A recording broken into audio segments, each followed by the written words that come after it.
सौरभ आणि मुस्कान एक प्रेमी युगुल.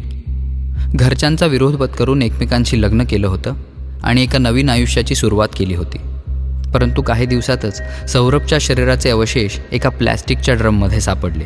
एका खोलीत अत्यंत भयंकर अवस्थेत. संपूर्ण शहर थरारून गेलं. पोलिसांचं मनही हादरलं.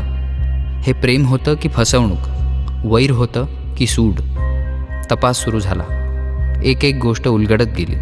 कॉल रेकॉर्ड्स, व्हॉट्सॲप चॅट आणि इतर पुरावे. असं काही बाहेर आलं या प्रकरणात की ते ऐकून कोणाचंही डोकं फिरेल.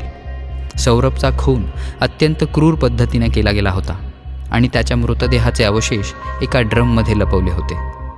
या खुनामागे फक्त एकच माणूस होता की हा एक पूर्वनियोजित कट होता?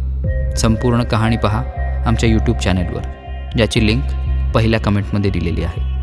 या आणि अशा अनेक थरारक गोष्टी ऐकण्यासाठी आमच्या यूट्यूब चॅनलला भेट द्या. लिंक बायोमध्ये आहे.